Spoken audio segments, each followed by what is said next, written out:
And good morning, everyone. Welcome to Exiles TV. I'm Bill Profita. I am Kevin Gallagher, and glad to have you with us. We are glad to be with you this morning. Again, we're going to be talking about what's going on in our state and in the nation, and maybe even a couple little diversions as we get through the program today. First up, how is it affecting police forces? We're going to find out. We've got the Deputy Chief of Police for BRPD, Johnny Dunham, will be here with us, and he's going to talk about what's expected of us, what they hope we can do by way of cooperation, and how far we can let things go before they have to take action. Well, we're also going to have attorney at law Franz Borghardt will join us.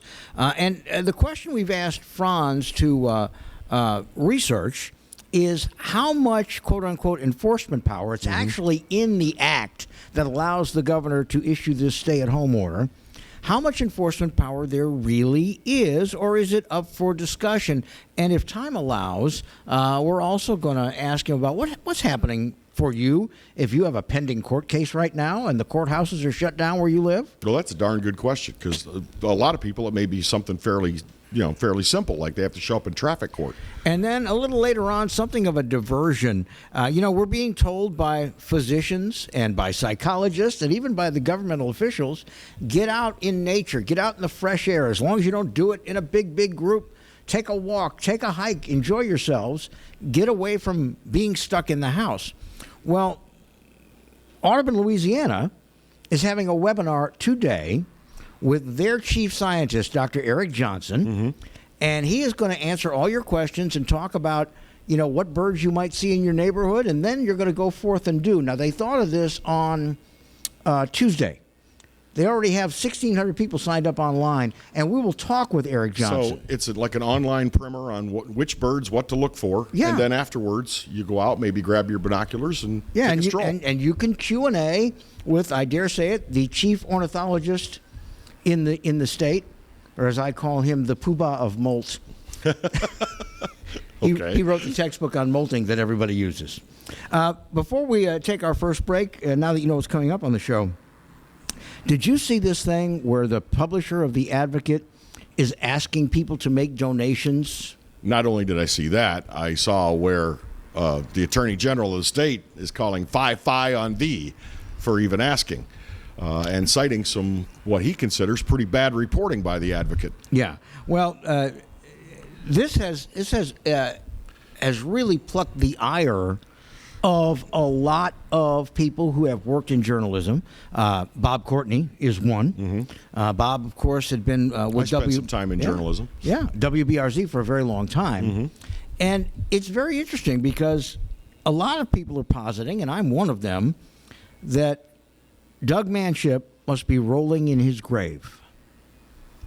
That this guy, basically, John George's, Upa, who owns a $1 billion group of businesses, is sitting there saying, send me, and he wasn't asking for $5.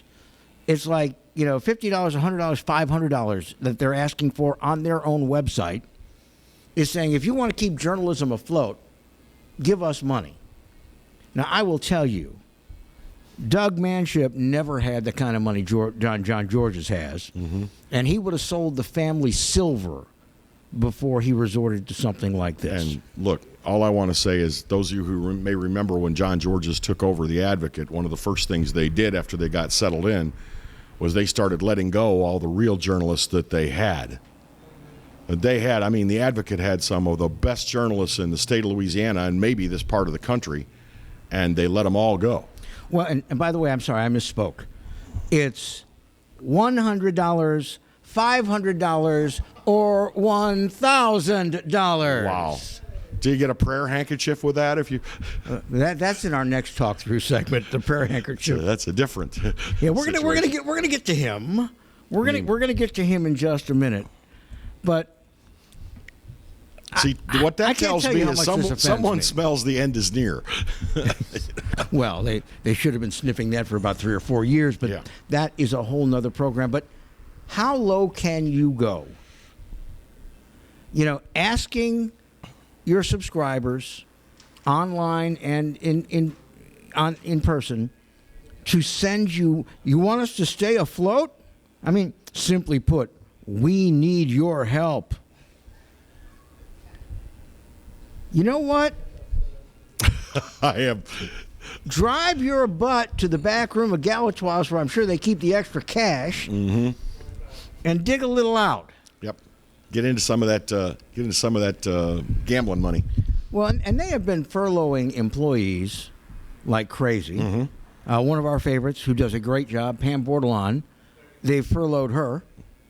You know, they furloughed a lot of their sports employees because, well, there's no live sports going on. I get that. But this, for those of us who remember The Advocate and maybe even State Times and The Advocate and Manship Media, this is an abomination. Well, it's not the good old days that we know. No, Hey, we're going to talk about that and a whole lot more. A chat with Baton Rouge Police coming up in just minutes here. We thank you for being with us. This is Exiles TV.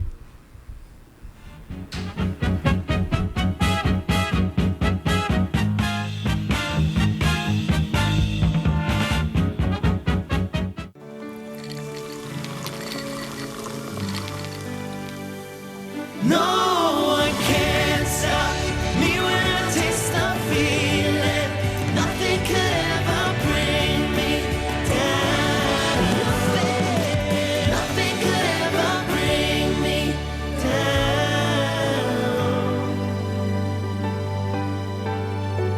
Taste the feeling.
Guys, it's Debbie. It's time. I've got a brand new location. 10510 Airline Highway, Baton Rouge, next to After 5 Tuxedos. We have the perfect spot to get all your wedding and formal wear needs. Come see our one-of-a-kind name brand and get great prices. With 30 years experience, the best customer service anywhere. It's Debbie's Bridal, Airline Highway, Baton Rouge. See you soon.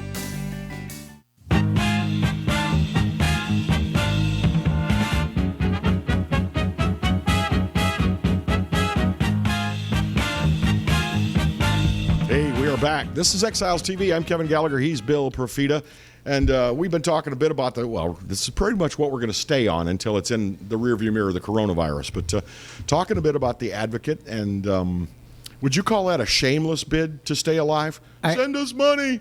You know, I was very privileged when I was a young man in the media business to get to know Doug Manship fairly well. In fact, I went on a hunting trip with him one time. And he was always very, very kind to me. And in my Facebook comments, here's what I put. I said, you know, Doug Manship was not a hustler. He was a principled businessman who operated with integrity every day of his life and who cared about the welfare of his employees.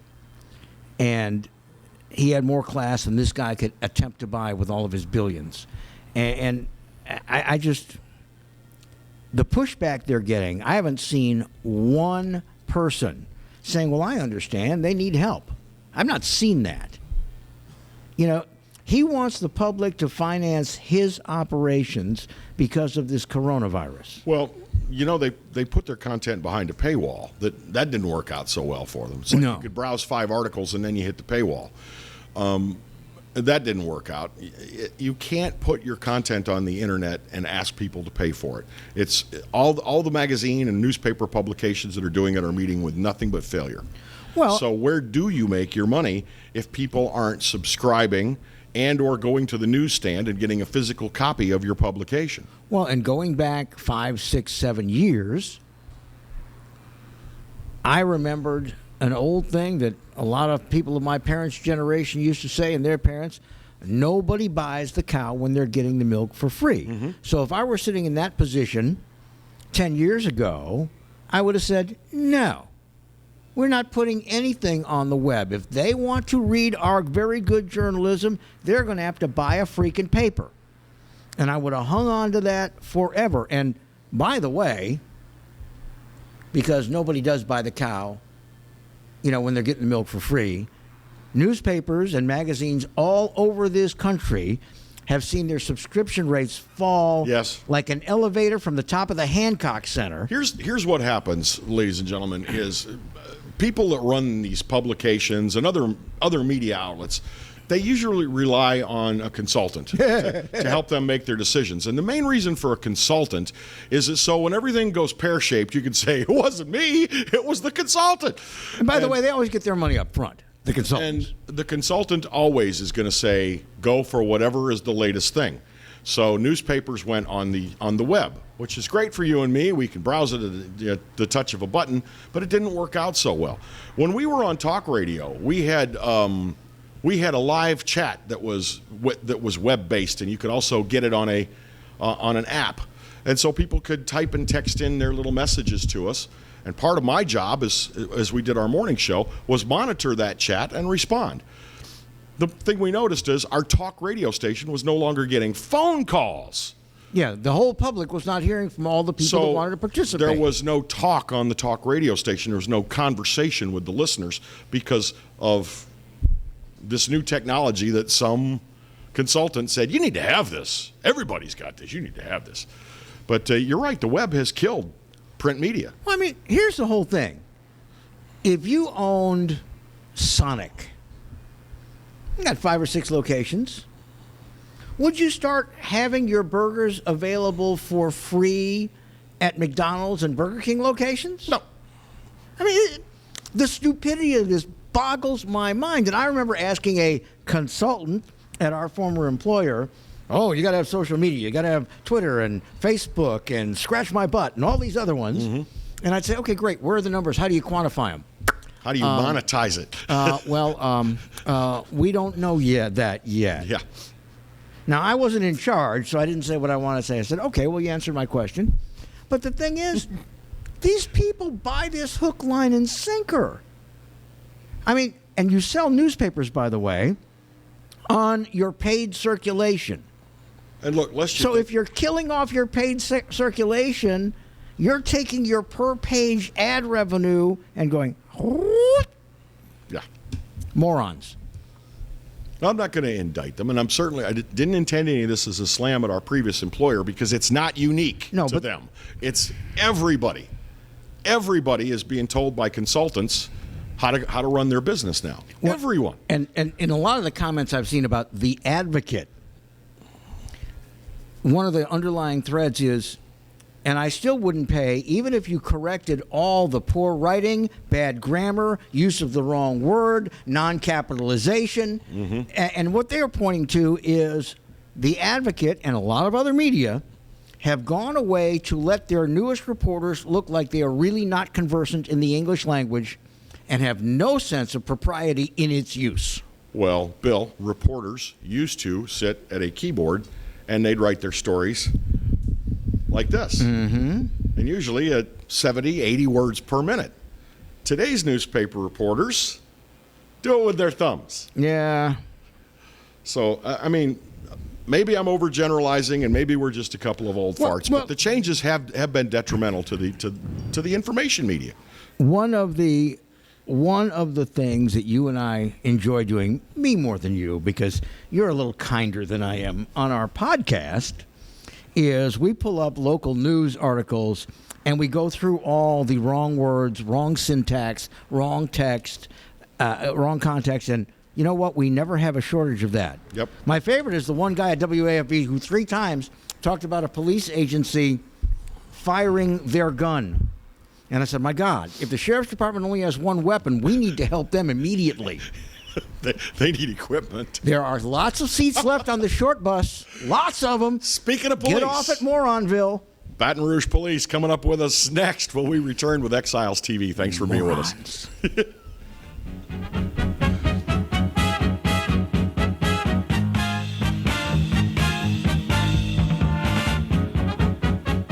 Hi, I'm Bobby Yarborough with Manda Fine Meats. Here at Manda, we know what the folks of South Louisiana love. They love great flavored smoked sausage, delicious deli meats, and specialty items like boudin and andouille sausage. Manda Fine Meats has been providing these products since 1947. We produce them right here in Baton Rouge, so you know you're always getting the freshest product at your local grocery store. Manda Fine Meats. Taste the fresh local flavor in everything we make.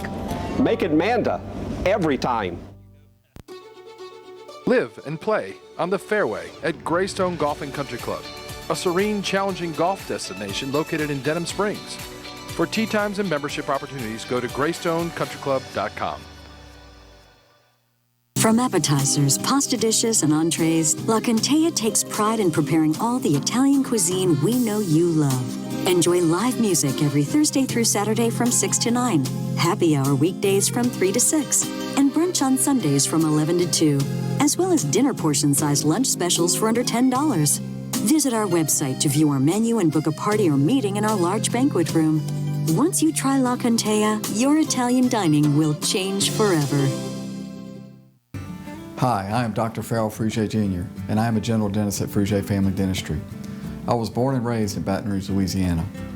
I went to Catholic High School, LSU, and LSU School of Dentistry in New Orleans, where I received my DDS degree in 1986.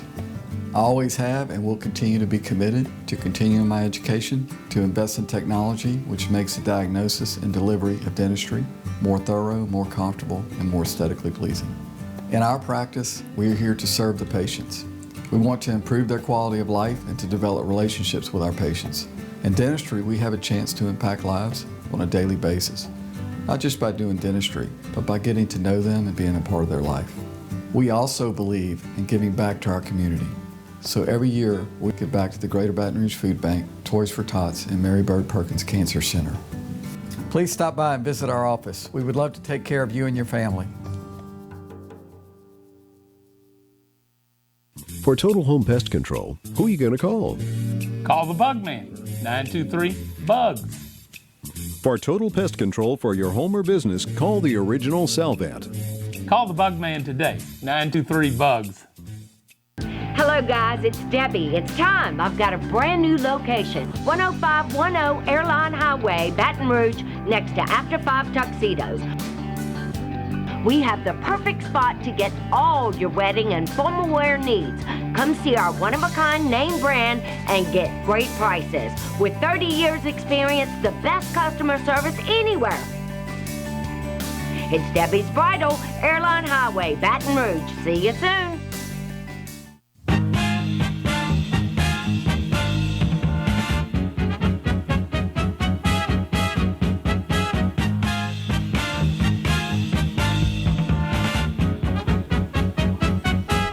Welcome back. This is Exiles Television. Glad to have you along with us, Bill Profita and Kevin Gallagher. Yes, for those of you who say there's nothing good to watch in daytime television, we're your answer. Yeah, and we are going to take some calls as you wish. The number, 225-831-1029.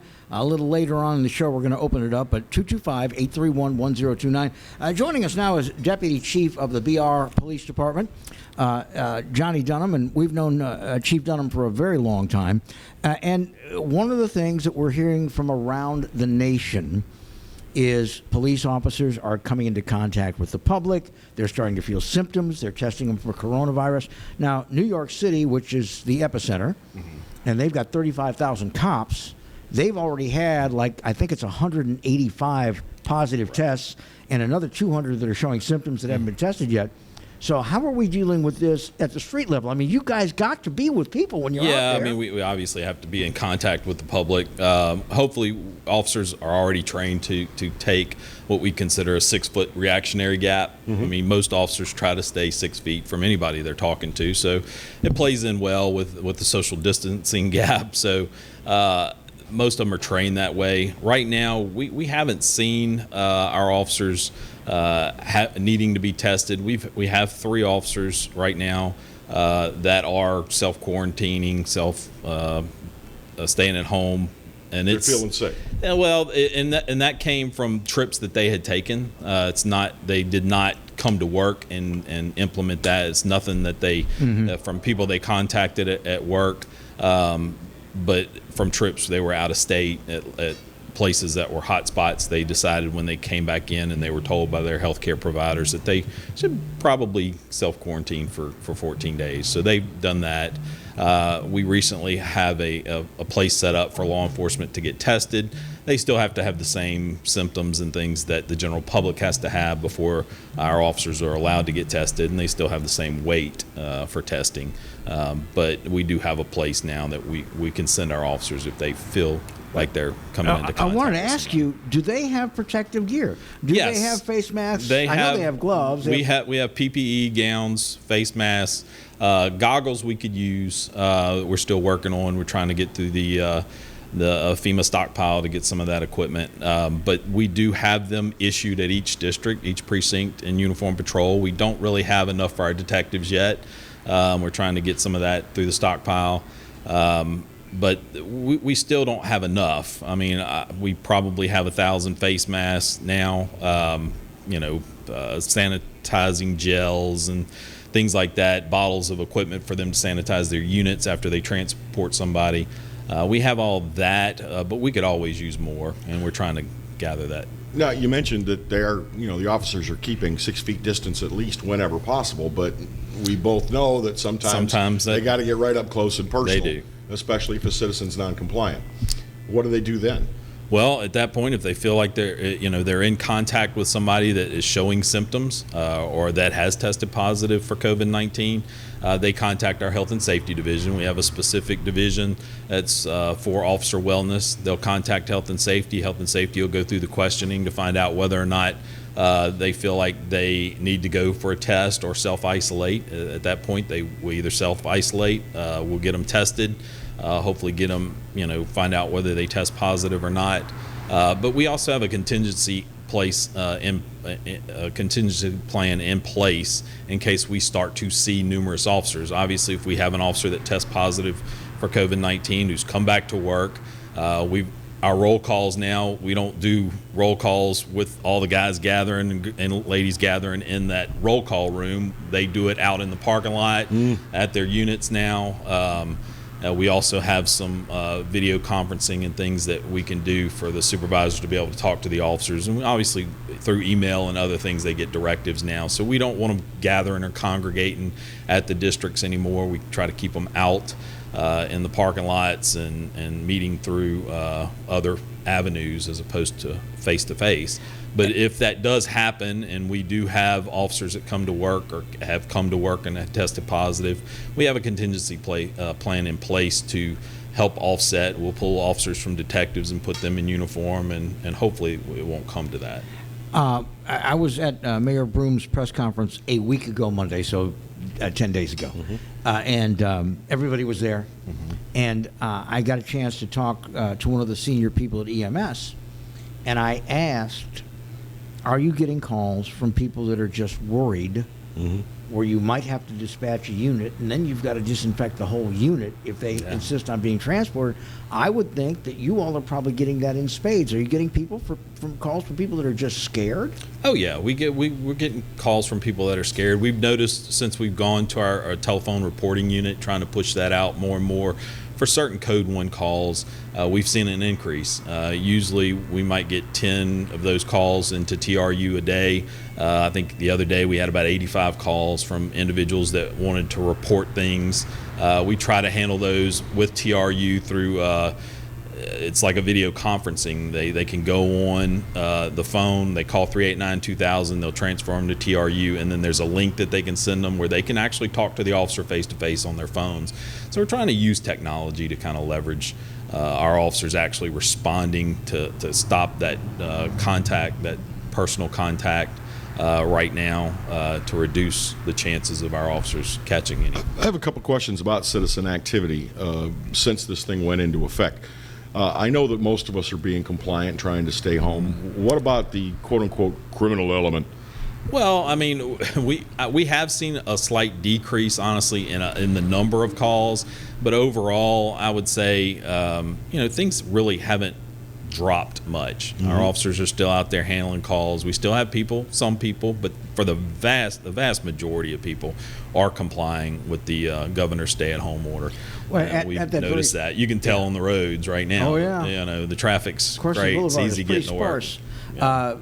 At that same press conference, there's a relatively new anchor from one of the television stations, and he was actually absolutely worked up about he had heard that there was a big, group gathering, in somebody's backyard that might have had 100 people, and were the police dispatched to break it up and all that. And Mayor Broom very diplomatically said, that's more of a question for the chief. But the fact is, how much authority do you all have to dispatch to a private residence just because a neighbor, Gladys Kravitz, says there's 31 people there? We do have a response team in place. We have an officer assigned with the fire department, with EMS, and that will go out if people do feel like there's some gatherings that should not be going on.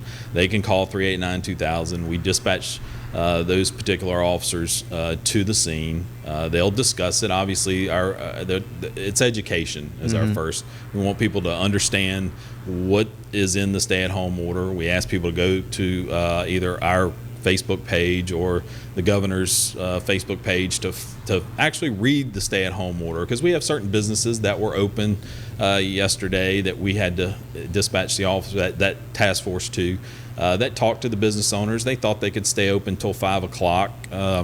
We explained to them that that's not what the stay-at-home order implied. If you supply things to first responders and different people that are essential employees, then you could. But if you do not, you do need to close. And they all willingly complied. They all closed. They shut down. We didn't have any issues. But there are certain statutes on the books that we could actually, arrest people. We would prefer not to do that. We would prefer to, and probably issue summonses. But there's also other avenues that we could take. One of these places was a beautician.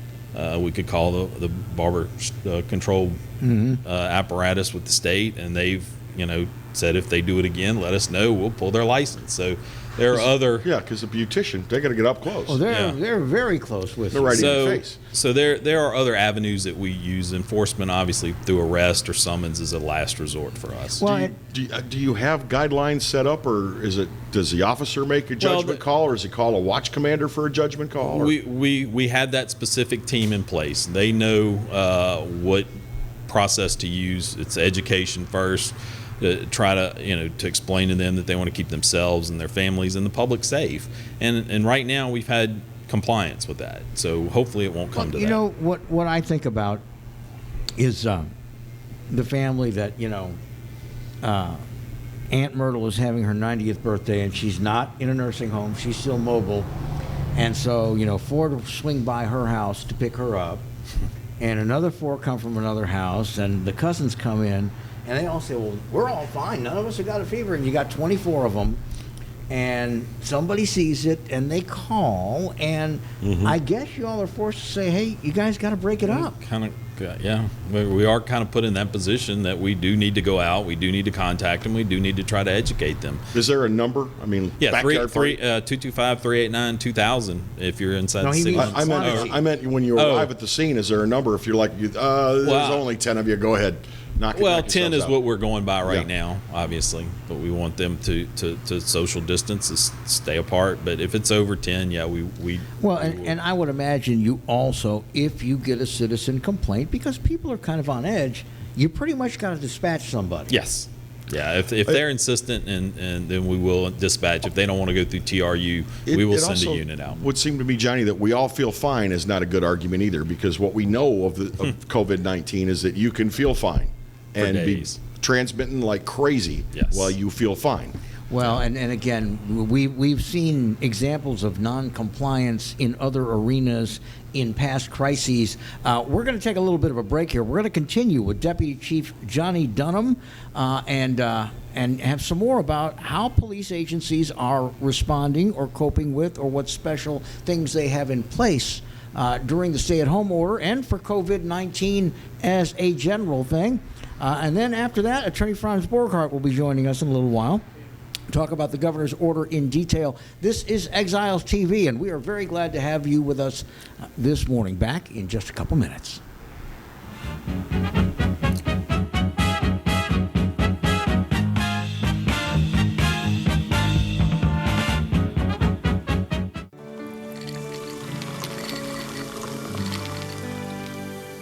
No one can stop me when I taste the feeling. Nothing could ever bring me down. Nothing could ever bring me down.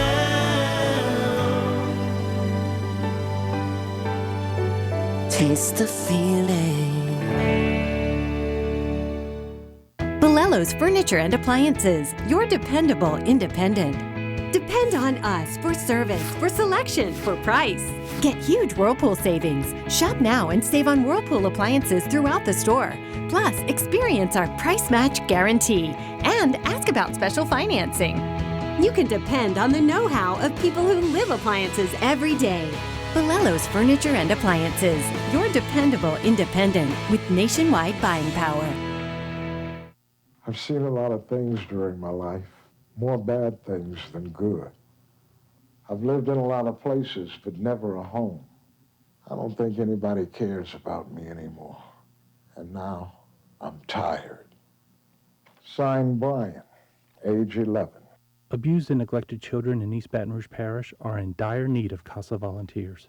Please call 379-8598 today. Change a life of hurt into a life of hope. Hello. Hola.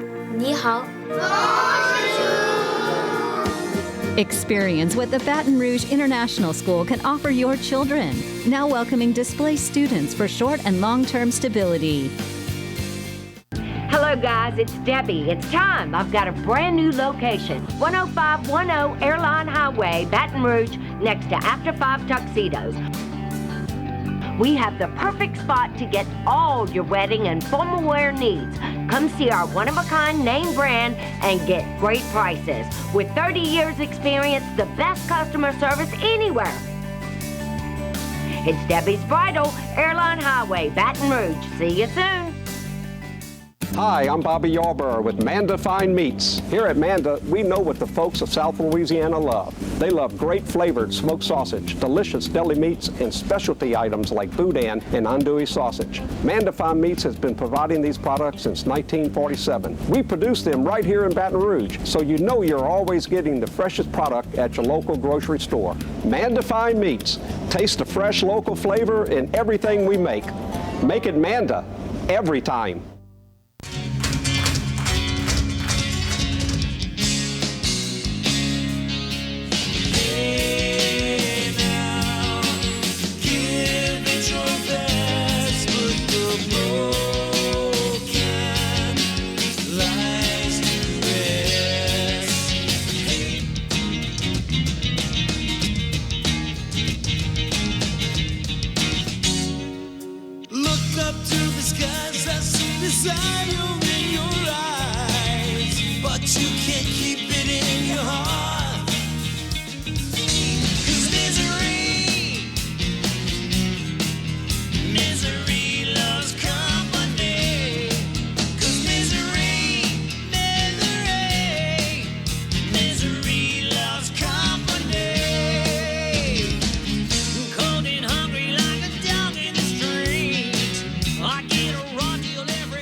And welcome back. This is Exiles TV with Kevin and Bill.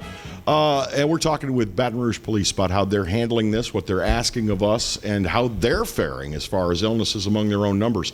Right now, as far as some numbers, we've got 1,795 confirmed cases of COVID-19 in Louisiana. Of that, 65 confirmed deaths from COVID-19. Do you have Baton Rouge numbers, East Baton Rouge Parish? I know Ascension took a big spike a couple days ago.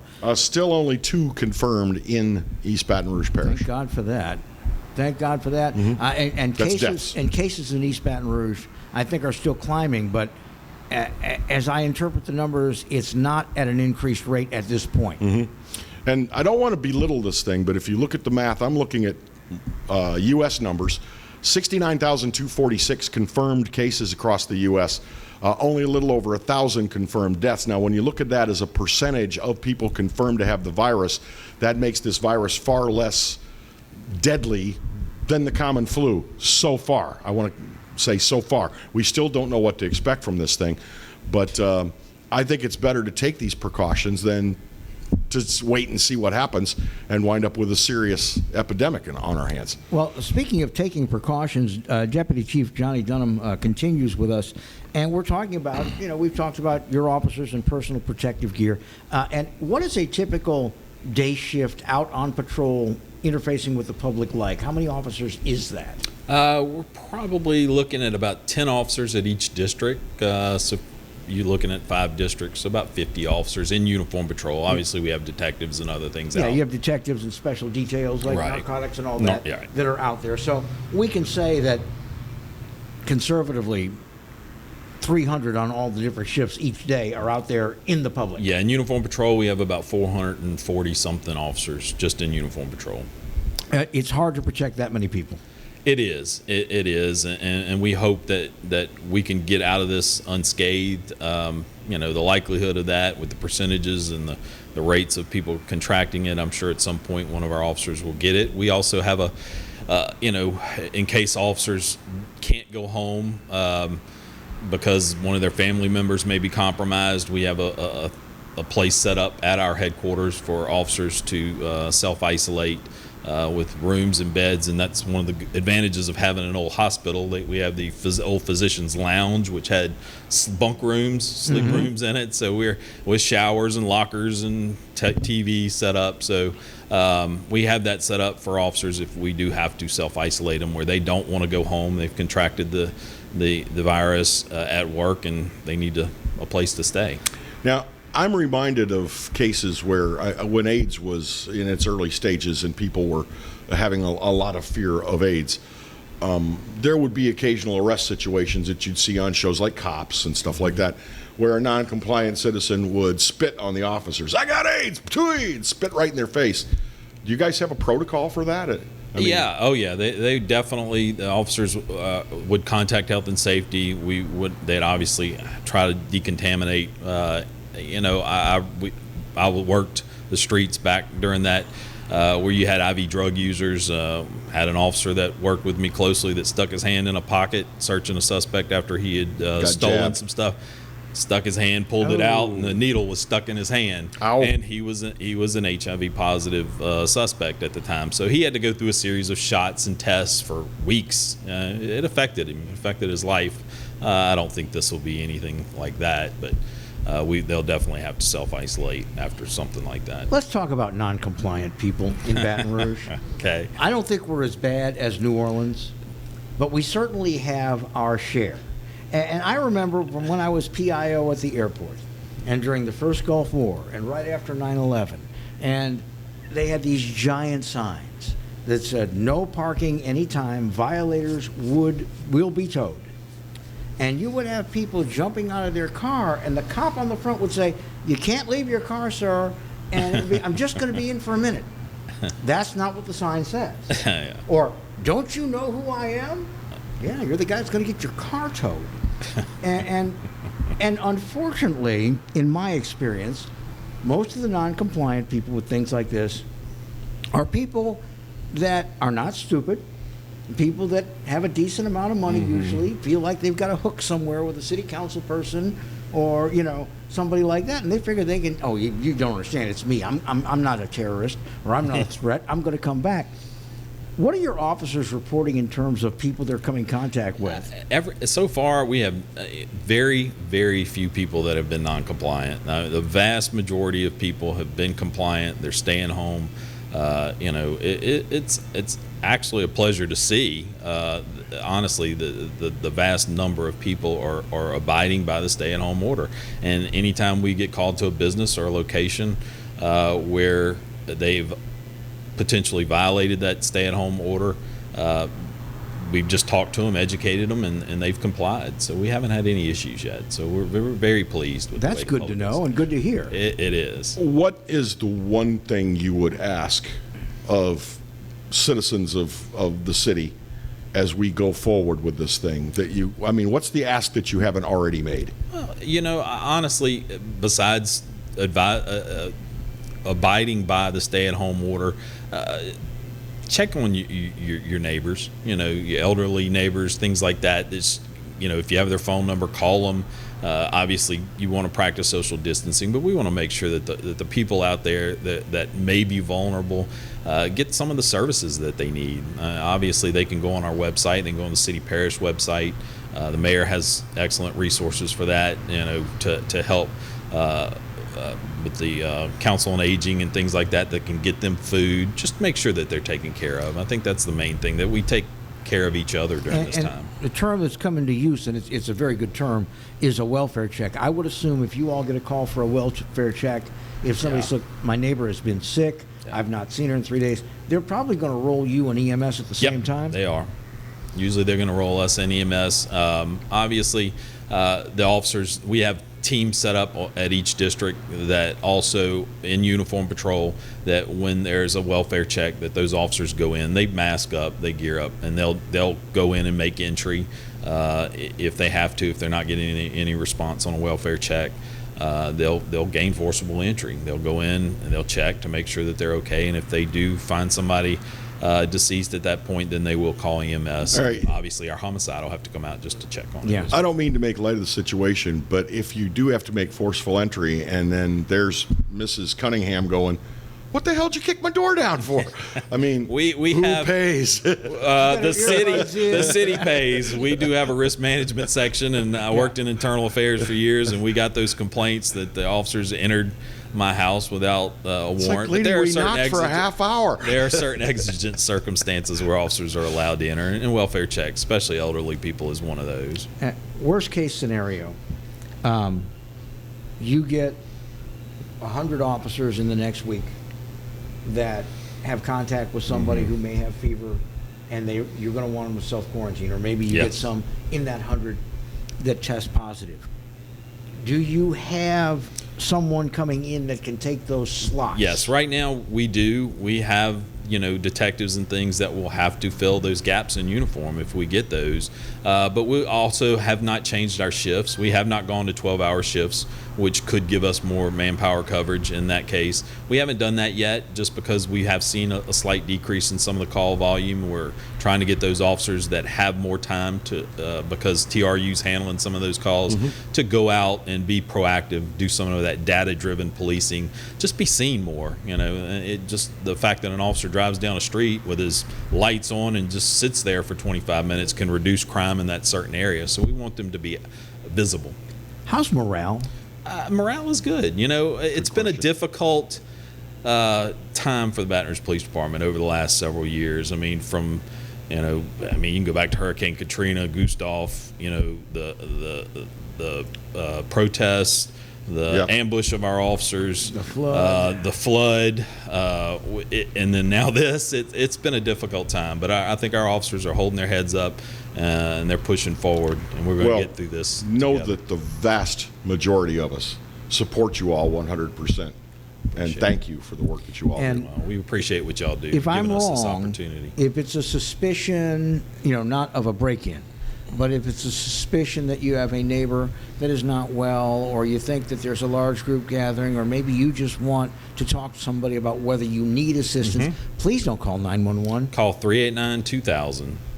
389-2000. Our dispatchers will direct you where you need to go. And again, they're pretty good. I've called them for routine things before, and boy, you get transferred like lightning speed there to where you need to do. So, all in all, BRPD holding up well. Yep, we are. Well, we are very, very glad to hear that. Deputy Chief Donnie Dunham from BRPD with us, and a couple of our favorites, Sergeant L. Gene McNeely, Sergeant Don Coppola. You can't see them; they're off camera. They are self-isolating. But we're always glad to have our guys from BRPD on with us, whether it's on the radio or the podcast or now on television. When we return, we're going to talk a little bit about the Reverend Tony Spell and the, what is it called, the Life Tabernacle Church? I don't know. The names start to all blend together in my mind. Yeah, well, we'll give you a chance to talk about it now and then maybe at the end of the show as well at 225-831-1029. This is Exiles Television. Stick around. There's more to come. Thank you.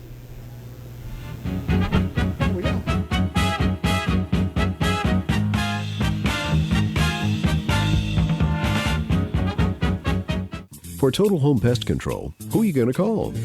Call the Bug Man, 923-BUGS. For total pest control for your home or business, call the original Salvat. Call the Bug Man today, 923-BUGS.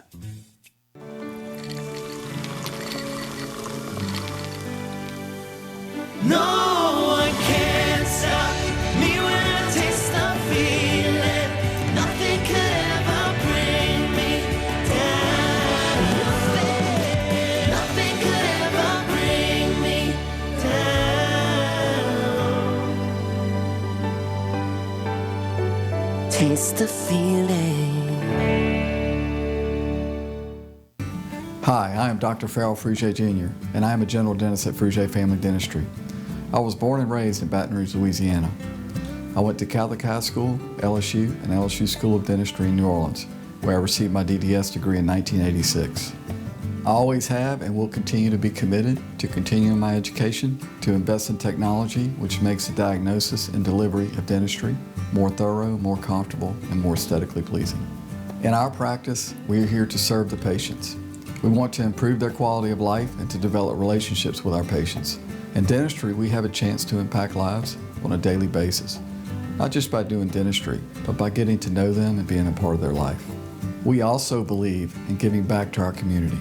So every year, we give back to the Greater Baton Rouge Food Bank, Toys for Tots, and Mary Bird Perkins Cancer Center. Please stop by and visit our office. We would love to take care of you and your family.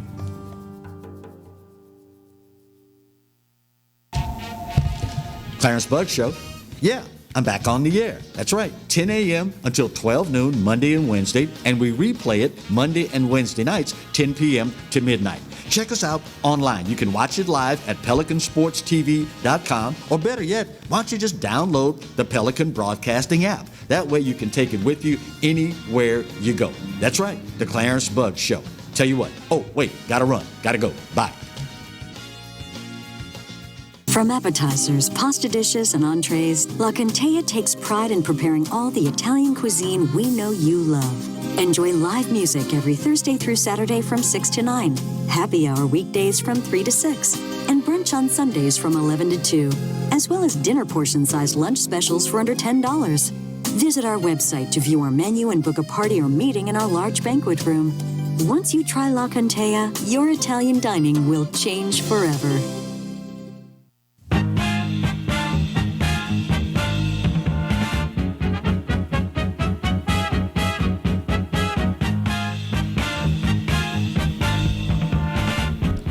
This is Exiles Television. I'm Bill Profita. He's Kevin Gallagher. And thanks to our crew for getting us in and out so effortlessly smooth. This has been fun so far, hasn't it? It's been very smooth. But we do want you to join us as well, particularly in this segment. 225-831-1029 is the number. 225-831-1029. You see it up on your screen. We really want to know what you think about a church in the area. This one is in Central, and help me with the name again. The Life Tabernacle Church. Sometimes on Facebook you see these kinds of posts that are shaming a character and say, "Make this guy famous," and they don't mean that in a good way. This man has completely flouted the shelter-at-home rule. the request of our officials that we not congregate in groups of 10 or more. Yeah, no large gatherings. Now, he says that when he has 1,800 people in his tabernacle, they're all staying 6 feet apart. I haven't seen the tabernacle. I don't know if it's that big. I'm looking at a picture taken inside, and some are staying apart, but most are shoulder to shoulder.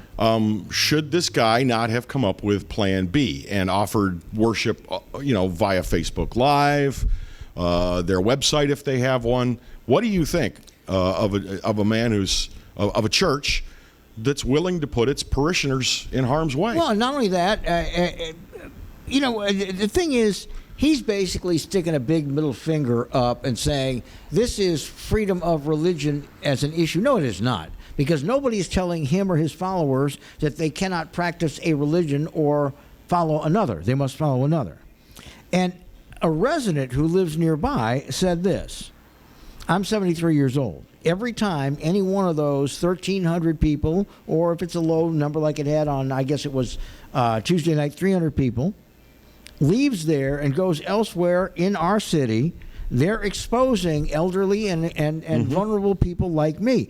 And that's the whole reason for all of this. Now, I will say I have a particular problem with preachers that say that they can cure cancer and HIV and things like that under the confines of their church roof. And I think that's a great big stretch. I do believe that there are examples of the healing power of faith and prayer. No doubt about that. that. When a human takes credit for that, that's when I'm very, very skeptical. That is the province of the Almighty, Don't not take the credit preacher. for anything. It's like, yeah, if someone was healed, God healed them, not you. And of course, the church is in Central. Central has, I believe, a 3 or 4 person police department. It's a small department. So what can they do about it? Well, here's what Chief Roger Corcoran of the Central Police Department said, quote, "This issue remains under investigation, and we are working with all parties involved to resolve this matter before it escalates further. We urge all organizations and groups to cancel large gatherings and listen to state officials. This is not a political issue. It's a matter of public health and well-being." And truthfully, all other churches are finding different ways to do it. First Presbyterian, which has a huge congregation, they telestreamed their Sunday services. Some ministers of smaller congregations are actually putting on a mask and gloves and going and calling on people in groups of 3 or more and keeping, of course, a proper distance.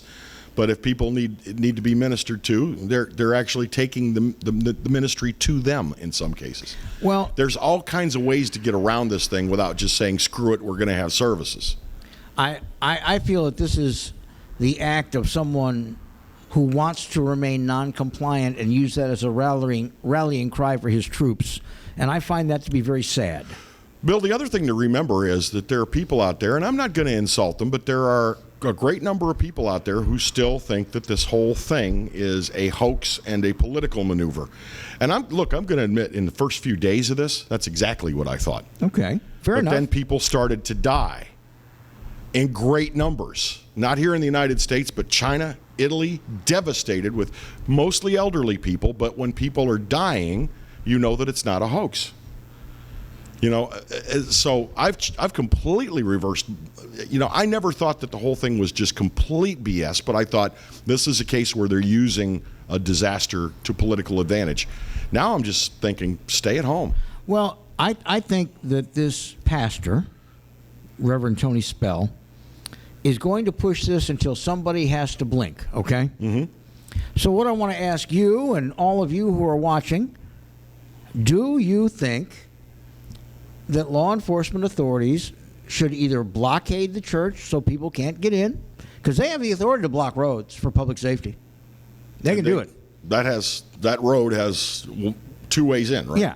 Or to go there and say you must disperse because that is the order of the governor and we are here to make sure you disperse. Do you think they should go in, or do you think that this reverend is answering to a higher authority, and if he feels that this is right, well, it's perfectly okay? This is somewhat related. among my Facebook friends, I have a lot of good, devout Catholics, good people. Some of them are saying, we want the Mass on Easter Sunday. Mm-hmm. We want the Mass on Easter Sunday. And so it's sort of the same thing. They're saying, by Easter Sunday, we better be able to show up at church. So where do we go with that if we're not out of the woods with this virus But yet? you know what? I would think a lot of these people, and the Methodists, I'm sure, want the same thing, and the Episcopalians and the Presbyterians and the Baptists, I'm sure they want the same thing. But you know, for a lot of Protestants, that's only the second time each year they go to church. the C&E guys. I know kidding. that. I'm joking. And Christmas It's a and joke. Easter. By the way, the number is 225-831-1029 if you want to weigh in on this. 225-831-1029. I am sure that a lot of devout Christians from all denominations say, you know, I want to be in church on Easter Sunday.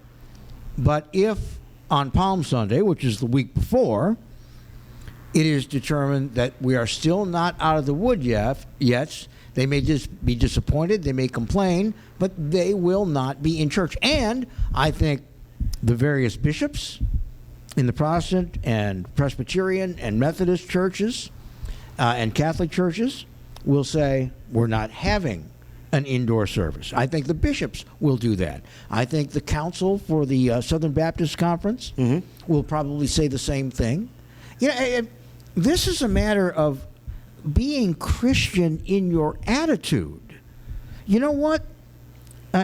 These people I follow what you're saying. These people that follow this preacher out in Central, if you looked at them and you said, how would you feel if you passed on this virus to somebody and they passed it on to their kids or their grandmother and people got really sick?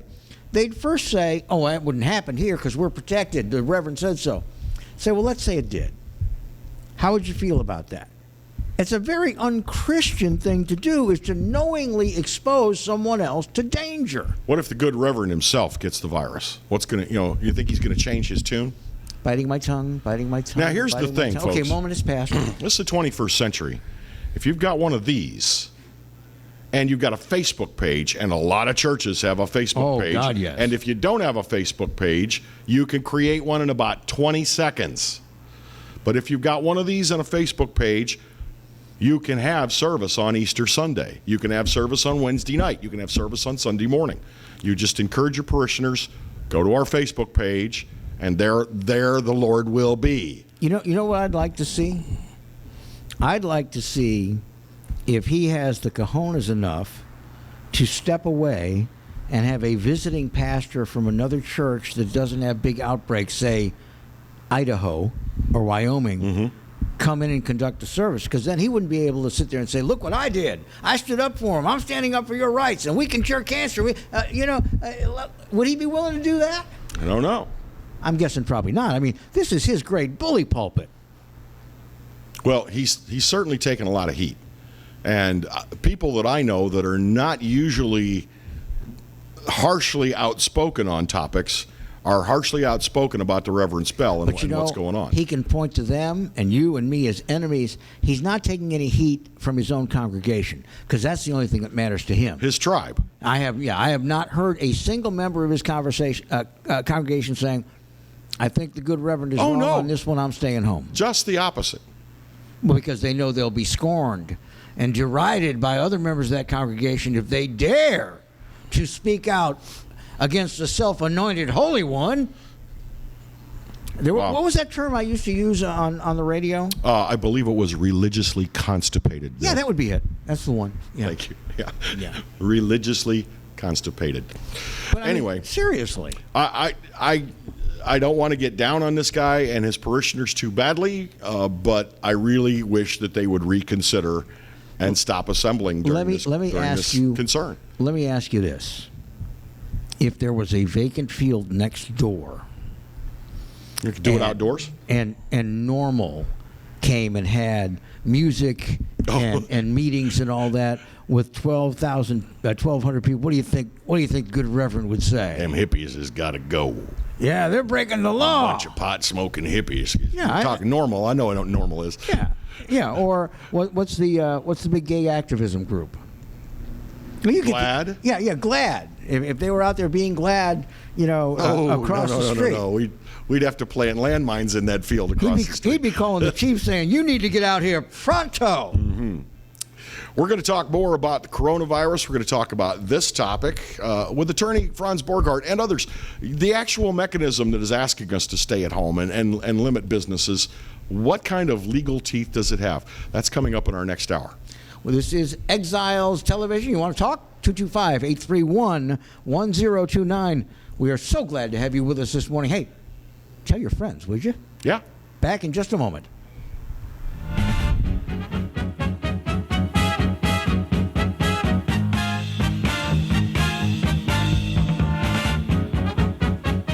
Belello's Furniture and Appliances, your dependable independent. Depend on us for service, for selection, for price. Get huge Whirlpool savings. Shop now and save on Whirlpool appliances throughout the store.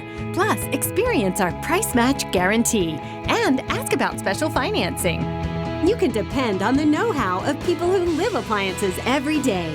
Belello's Furniture and Appliances, your dependable independent with nationwide buying power.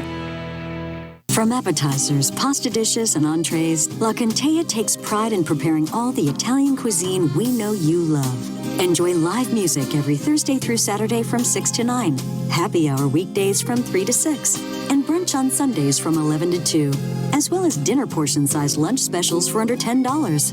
Visit our website to view our menu and book a party or meeting in our large banquet room. Once you try La Contea, your Italian dining will change forever. Hi, I'm Bobby Yarborough with Manda Fine Meats. Here at Manda, we know what the folks of South Louisiana love. They love great flavored smoked sausage, delicious deli meats, and specialty items like boudin and andouille sausage. Manda Fine Meats has been providing these products since 1947. We produce them right here in Baton Rouge, so you know you're always getting the freshest product at your local grocery store. Manda Fine Meats. Taste the fresh local flavor in everything we make. Make it Manda every time. Hello guys, it's Debbie. It's time. I've got a brand new location. 10510 Airline Highway, Baton Rouge, next to After 5 Tuxedos. We have the perfect spot to get all your wedding and formal wear needs. Come see our one-of-a-kind name brand and get great prices. With 30 years experience, the best customer service anywhere. It's Debbie's Bridal, Airline Highway, Baton Rouge. See you soon.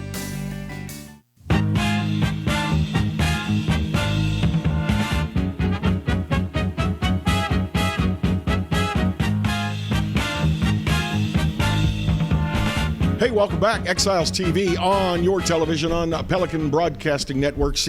I think our reach is something like nearly 1 million people with all the cable systems. Yeah, we've got cable systems all over. All Cox cable systems. We're on Allen Cable. We're on ATT Uverse, Channel 11. Also, don't forget you can go to the website, and because some people cut the cord, and so they don't have cable. So go to the website, which is pelicansportstv.com. Okay, and from there you can stream it live anytime. And you can download the app, and this was the easiest app download I have ever had in my life. Seconds. It took only seconds, and I was watching it live. Most of the times, I don't want another stinking app. Again, but this was quick. You do Pelican Sports TV. If you put that in the search, whether you're at the Apple Store or at Google Play, the app is there for you. Well, we have been talking about this. We have been talking about this church in Central. And not only are they defying the stay-at-home order and putting other people at risk, but the pastor himself is very defiant about it. Oh, yeah. And I think he's almost daring the state to send law enforcement in. He's righteous about it, and yeah, I agree. I think he almost wants to have badges come in and shut him down. Well, and the thing is it going to be, okay, the cops are here, everybody go back to your cars and go home, or are there going to be people yelling and screaming, somebody's going to push a cop, somebody's going to get tased, somebody's going to get hooked up, and if you think about that, if there's, let's cut the difference here. If there's 1,000 people, or they said 1,800 the other night, so let's say it's 900, and they get non-compliant. Yes. And cops have to lay hands on people. Let's say they have to lay hands on 70 or 80 of them. That's a lot. how many cops, how many EMS, how many people is that put out of action until they're cleared, until things are sanitized. I don't think the good Reverend does, or maybe he does, understand the ripple effect of all of this. See, I think from my perspective, the last thing on earth he wants is to force Sheriff Gautreaux and the Central Police to come in there and shut it down.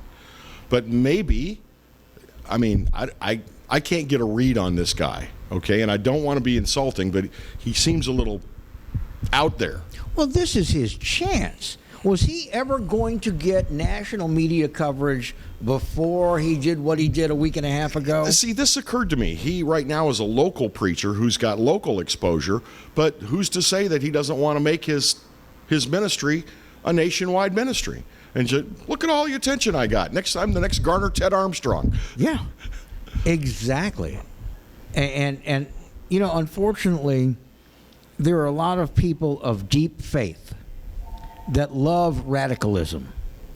They absolutely love radicalism. And that's really problematic. Well, there are a lot of people I'm aware out there who are of deep faith, but their opinion of government is for no faith whatsoever. Mm-hmm. They like to think of our governments as a communist government that would shut down all the churches if they could. Sure, you're absolutely correct. That's why you get a big fat tax break for everything you do and every dollar you earn, because the government's against you. Are you nuts? Well, yeah, government's your best friend. The government could bankrupt a lot of these churches tomorrow by making everything they sell taxable, and they don't. Government is church's best friend. Stay friendly with your government. But again, I mean, I think we have to let people understand that being a religiously involved person is more than simply, putting up with violent rhetoric. You have to love your. I'm going to pull this phone a little closer if that's okay. You want to pull that phone a little. There you. I'm having to reach for it. All right. I'm getting too close to Bill. I'm worried that Bill will. That's right. You don't want I'm kidding, Bill. I'm kidding. You're going to get Scotch breath. Let's talk to Patrick, who's on line one. Patrick, hello. Exiles TV. Hey. We thank you for calling. Hey, I got the app. I downloaded it. I'm glad to see you guys on TV. This is awesome. This is great. Congratulations to you both. Thank you. What's on your mind here? Well, I wanted to stir the pot a little bit, and I was thinking about this pastor and his service that he wants to hold, and I was thinking he could get support from gun rights people. He could say, you can take away my service when you fire from my cold, dead hands, because the Bill of Rights says I can do this. Well, you're right. The Bill of Rights, specifically, Amendment 1 gives us right to free assembly, but it's kind of like Amendment 2 gives us right to free speech, but you can't yell fire in a crowded. But the thing is, people. Amendment 2 is a gun people rights, like to really stretch that thing. If there is a big fire at One American Place, God forbid, if you want to assemble in a large group in the street to where you might get hit by flaming debris, they have every right to disperse you in the interest of public safety. Right. And that's the same thing with this. There is a very real probability, not just possibility, of contagion being spread in large groups. So I don't think you can get protection from the First Amendment on this one. But Patrick, I was just trying to stir the pot. No, but I'm glad you brought up the Bill of Rights, because this is matter. Franz Borghardt, attorney at law, is going to join us in just a few minutes, and this is. And one he of has the things. examined what powers are there and what powers aren't. Yeah. Patrick, thank you for calling. Glad to have you with us. We'll delve. Call us again, Patrick. You bet. We're going to take a brief break, and when we come back, he is large. He is in charge. He is an attorney at law, and he knows how to operate a phone, which apparently I don't. He's Franz Borghardt. Next on Exiles Television. Stick around.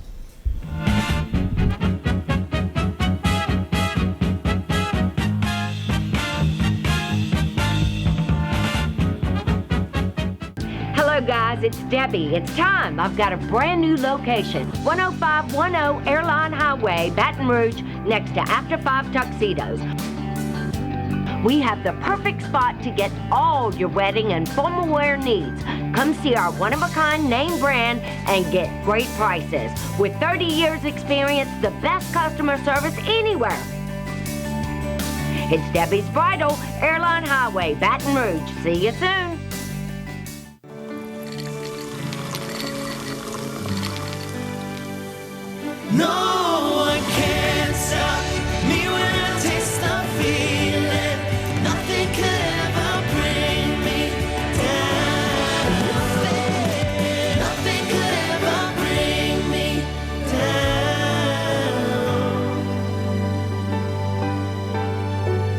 taste the feeling.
Live and play on the fairway at Greystone Golf and Country Club, a serene, challenging golf destination located in Denham Springs. For tee times and membership opportunities, go to greystonecountryclub.com. Hi, I'm Bobby Yarborough with Manda Fine Meats. Here at Manda, we know what the folks of South Louisiana love. They love great flavored smoked sausage, delicious deli meats, and specialty items like boudin and andouille sausage. Manda Fine Meats has been providing these products since 1947. We produce them right here in Baton Rouge, so you know you're always getting the freshest product at your local grocery store. Manda Fine Meats. Taste the fresh local flavor in everything we make. Make it Manda every time.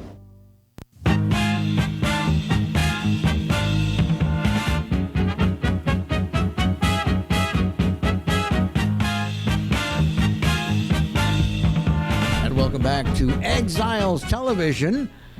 Attorney Franz Borghardt joins Kevin Gallagher and me, Bill Profita, and I hope you're joining us too and telling your friends. You got time here while we blather on to pick up the phone and say, hey, turn to, if you're here in Baton Rouge, 14.2 digital tuner or cable 113 or HD cable 1013 or in Lafayette.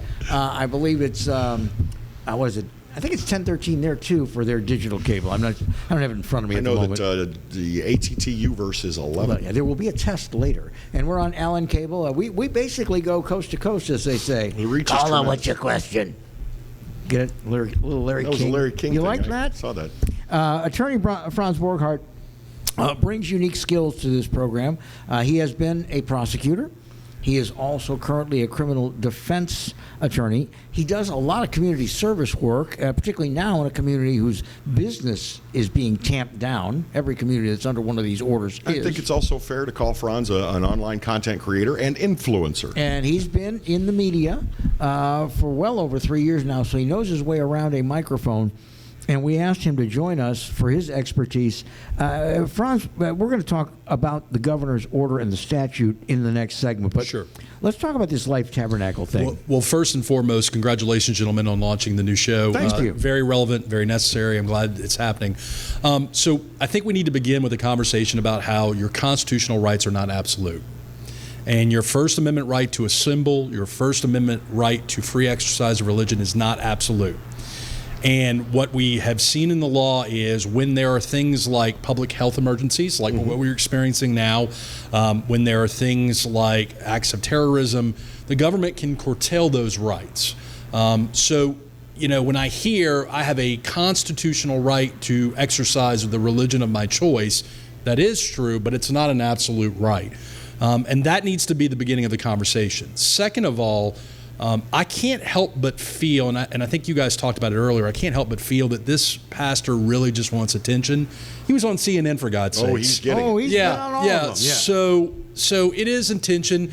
I watched the church do a live stream on Tuesday night, so it's not a matter of not being able to live stream and provide the clergy, so to speak, with the viewing of the actual services. So could the government say stop? Absolutely. I think the government is trying not to do that. That was, with your earlier guest from the Baton Rouge Police Department, the tone of law enforcement right now is we can do a whole bunch of stuff, but we're trying not to go that route. Well, and not only that, the Central Police Department is very small. Right. They're really outgunned if you have 1,200, 1,300, 1,400 parishioners who are basically in a frenzy inside a church. I mean, they're really, really outmanned on this one. Somebody's going to get upset. Somebody's going to get hurt. So I think what you're going to see happen is if someone contracts it that's a clergy member, you're going to either have a discussion about shutting the access to the building down and quarantining it. Public health law may allow the government to do that. There'll be some whining, some squealing, some yelling, but that to me is probably most likely the route they're going to go if this continues. If there's And look, I've said it several times. The Good Shepherd is not the guy that puts his flock in danger. The Good Shepherd tends to his flock. Right. And certainly doesn't want to harm his clergy. Now, what you just said a few moments ago alarmed me because you said he is streaming services. Yes. So if he's streaming services, why does he need to have people in the tabernacle with him other than for his own glorification? So the argument initially was he didn't have the technological means to do it. Now the argument is becoming, well, not all my clergy has the technological means to patch in, and so I am ministering to them. But this is he joking? Everybody has the ability to patch in. This is what he is peddling right now. Well, here's the real question, though, and I'm just going to cut right to it. Do any of those arguments even matter? So from a legal standpoint, when the sheriff's office or the Central Police or someone else of law wants to put their foot down on this, they're going to put their foot down on this. And it's likely that they're going to be able to stop this guy from doing what he's doing. However, I think, again, you have a sentiment of we're just hoping that and look, most churches and services, religions, they've voluntarily done this. This is the outlier. Mm-hmm. So I think from a legal standpoint, from a public health safety standpoint, I think a temporary shutdown, not a permanent shutdown, but a temporary shutdown wouldn't be unlawful. But it's probably going to be undesired. Well, and as Bill mentioned, and as I mentioned, you can't yell fire in a crowded movie theater, Right. even though you have the right to free speech. You can't assemble outside a burning building when debris, as Bill pointed out, could be falling on your head. So there's always mitigating circumstances. We need to talk with you a little bit more about this and get a little bit more in depth with what's being asked of us. Well, and again, if you've got a question that's relevant, if you want to look at some lines, this is the man who knows where the lines are far better than Kevin or I. So give us a call, 225-831-1029, 225-831-1029. We were just under a minute to the break, and I also want to mention that after we get through this specific case, Franz has looked very deeply into Louisiana Revised Statute 29:760, which is the enforcement provision that is allowed under state law for the governor's stay-at-home order. Mm-hmm. And I really hope we don't get to enforcement, but Franz is going to tell us exactly what they can do and what they can't do. Thank you for joining us on Exiles Television this morning. Again, our number, 225-831-1029. Kevin Gallagher, Bill Profita, and guest attorney Franz Borghardt. We will be back with you like before you know it. We're coming right back on Exiles TV.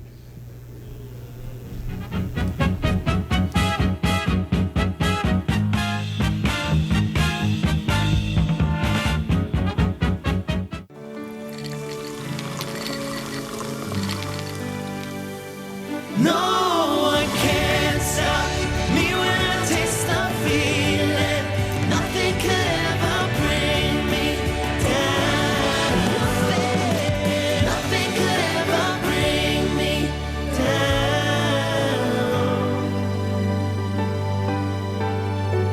Taste the feeling. Hi, I am Dr. Farrell Frugier Jr., and I am a general dentist at Frugier Family Dentistry. I was born and raised in Baton Rouge, Louisiana. I went to Catholic High School, LSU, and LSU School of Dentistry in New Orleans, where I received my DDS degree in 1986. I always have and will continue to be committed to continuing my education, to invest in technology which makes the diagnosis and delivery of dentistry more thorough, more comfortable, and more aesthetically pleasing. In our practice, we are here to serve the patients. We want to improve their quality of life and to develop relationships with our patients. In dentistry, we have a chance to impact lives on a daily basis, not just by doing dentistry, but by getting to know them and being a part of their life. We also believe in giving back to our community. So every year, we give back to the Greater Baton Rouge Food Bank, Toys for Tots, and Mary Bird Perkins Cancer Center. Please stop by and visit our office. We would love to take care of you and your family. Hello, hola, 你好. Experience what the Baton Rouge International School can offer your children. Now welcoming displaced students for short and long-term stability. Hello guys, it's Debbie. It's time. I've got a brand new location. 10510 Airline Highway, Baton Rouge, next to After 5 Tuxedos. We have the perfect spot to get all your wedding and formal wear needs. Come see our one-of-a-kind name brand and get great prices. With 30 years experience, the best customer service anywhere. It's Debbie's Bridal, Airline Highway, Baton Rouge. See you soon. Hi, I'm Bobby Yarborough with Manda Fine Meats. Here at Manda, we know what the folks of South Louisiana love. They love great flavored smoked sausage, delicious deli meats, and specialty items like boudin and andouille sausage. Manda Fine Meats has been providing these products since 1947. We produce them right here in Baton Rouge, so you know you're always getting the freshest product at your local grocery store. Manda Fine Meats. Taste the fresh local flavor in everything we make. Make it Manda every time. Clarence Bug Show. Yeah, I'm back on the air. That's right, 10 a.m. until 12 noon, Monday and Wednesday, and we replay it Monday and Wednesday nights, 10 p.m. to midnight. Check us out online. You can watch it live at PelicanSportsTV.com, or better yet, why don't you just download the Pelican Broadcasting app? That way you can take it with you anywhere you go. That's right, the Clarence Bug Show. Tell you what, oh, wait, gotta run, gotta go, bye. From appetizers, pasta dishes, and entrees, La Cantea takes pride in preparing all the Italian cuisine we know you love. Enjoy live music every Thursday through Saturday from 6 to 9, happy hour weekdays from 3 to 6, and brunch on Sundays from 11 to 2, as well as dinner portion-sized lunch specials for under $10.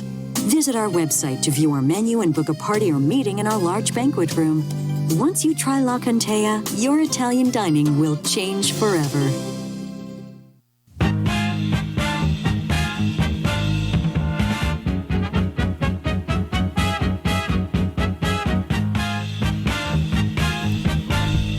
Hey, once again, we're back. This is Exiles TV on Pelican Broadcasting. We will be here with you every Tuesday and Thursday from 10 until noon, and the program will replay each one of those nights from 10 p.m. until midnight. And we hope you'll join us. Don't forget the app that you can download from the App Store. I see what you did there. You kept the numbers the same. There you go. 10 and 12. There you go. I didn't. They did. Pelican did. When the little hand is on the 10, and the big hand is right at the top. I know a lot of people have cut the cord and don't do cable. We are on most cable systems, but if you would like to stream it, go to PelicanSportsTV.com or get the app from Google Play or the iPhone App Store. And again, I got some Facebook hits from people that use a digital tuner. They don't have cable, so it's in the Baton Rouge area. It's DTV 14.2.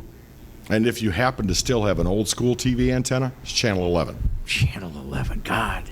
Remember Channel 11? Remember back when you were the remote control? I was going to talk about that, yes. That sounds miserable. Sounds miserable. I was my father's remote control. You weren't the remote control in your house? And he liked to channel surf before anybody used that term. The gentleman, if you're just joining us, the gentleman with us is attorney at law Franz Borghardt. Franz, a very frequent visitor to our radio show for a good many years. He's on our podcast a lot, and it is an invaluable source of legal expertise to us. And thank you. Thanks for being with us. Let's talk about the statute that gives power to enforce the governor's, should we call this a request? What do we call it? It is. It's a directive. It's somewhere between a request and an order. So when he does an executive, okay, well, first let's take a step back. The Constitution The United States Constitution empowers the federal government to do certain things, and a majority of disaster relief and things being done at a local level, that's governed by state government and local governments per the Constitution. Unless they hand it over to the Fed. Right, correct. So constitutionally, that is what, in an emergency, that is what empowers the governor and local governments to do some of the things they're doing. Additionally, there are local and state laws, for example, the law that you referenced, that creates essentially a Department of Homeland Security and it appoints certain people to certain things, but what it also does is it gives local government leaders, the mayor, president, and the governor, the authority to modify and restrict certain activities. And I want to make sure people are clear. This legislation was approved by the representatives of the people in the legislature. With bipartisan support. Yeah, this was not a stroke of a pen from someone sitting on the third floor. So the law that's in place is in the books. It's not an executive order. If you read it, Kevin and Bill, it reads more like hurricane relief. There is language in there about bioterrorism, which, again, I don't feel comfortable calling this bioterrorism. No. But it's natural disasters, hurricanes, that kind of stuff. So the language in there doesn't state epidemic or pandemic, but what it does say is states of emergency and whatnot. So what the local leaders can do is they can restrict business. We've seen that. Yes. They can set up curfews. We haven't gotten there yet, but it may be coming. They can restrict the sale and transportation of alcohol, firearms, explosions, ammunition. They can do certain things like that. And in New Orleans, they said, we're not doing that. Right. We're not cutting off the booze. So what is the enforcement mechanism of this? Well, from a non-legal standpoint, what we've consistently been experiencing is a request of compliance. Look, we're not trying to arrest anybody right now. We want you to comply. Most people are complying. But what could happen if you don't comply? So I think this falls into the realm of a misdemeanor. You might get a fine. You might get a summons. And a summons, for the uninitiated, is the effect of an arrest on a misdemeanor. You're just not going to jail and having to make bond. Candidly, the government doesn't want to put people in jail right now because it doesn't solve the problem of social distancing. However, if you have someone that's flying in the face of requests to moderate their behavior, you may see that escalation at some point. But to the point, I think what you're going to see is violators will be faced with a fine, a misdemeanor summons of some sort, just depending on how severe we continue to get and how the restrictions kind of pan out.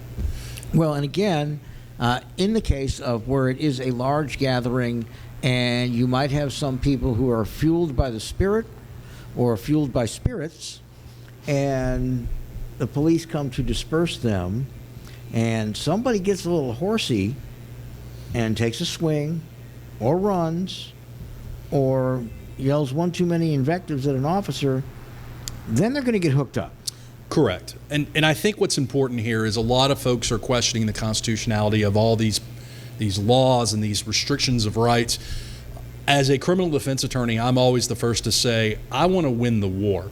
Winning the war but losing the battle means you're going to get arrested and you may stay in pokey for a little bit until this shakes itself out. And by the way, the courts for the most part are shut down right now. There are courts operating for certain things like the setting of bonds. But if I'm a judge and I see someone behaving this way in a state of an emergency, I'm not giving them a low bond. I might, in fact, light them up a little bit to show them that their behavior is not only putting themselves at risk, they're putting law enforcement at risk and the community at large at risk. But bottom line on all this is that enforcement basically is on a sliding scale based on pushback. So they can come and ask you to disperse. Right. Then they can tell you must disperse. Correct. Then if you don't, they can write you a summons, or if you get horsey about it, they can hook you up. So the number one question, yes, the number one question I'm getting asked about is private residence and having more than 10 people in there. Mm-hmm.